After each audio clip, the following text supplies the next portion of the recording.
L'idée pour moi, c'était de renouveler l'expérience des peintres européens qui sont venus au Maroc. Le premier, c'était Delacroix, qui est venu en 1830. Et ensuite, plein d'autres peintres se sont succédés, Majorelle, Matisse.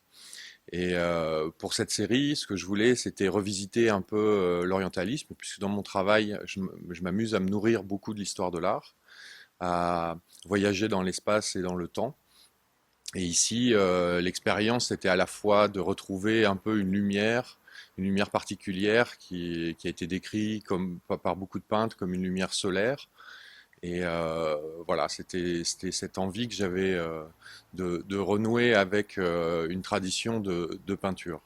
Donc, ce qui était passionnant pour moi, c'était de jouer comme ça avec des peintres classiques et en même temps de me les approprier. Donc on voit derrière moi une toile qui comporte plusieurs références à l'histoire de l'art et en même temps une manière de se réapproprier les formes, les couleurs, jouer aussi avec la géométrie, avec les motifs islamiques. Ce qui m'a beaucoup intéressé dans cette expérience, c'est que je me suis replongé un peu dans l'histoire de Matisse et de son arrivée à Tanger. Il arrive en 1912.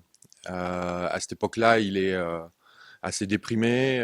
Il a besoin un peu de renouveler son travail. À cette époque-là, c'est un peintre fauve connu, mais Matisse n'est pas encore Matisse.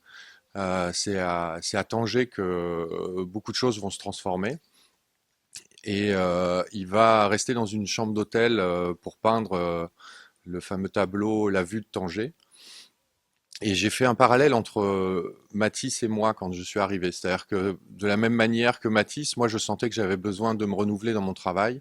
J'avais besoin de retrouver la couleur, de retrouver d'autres formes, d'autres motifs. Et donc je me suis plongé dans cette histoire. Et à ce moment-là, j'ai vu ma palette s'illuminer, j'ai vu des nouvelles couleurs arriver. Et donc ça a été une expérience très très forte pour moi.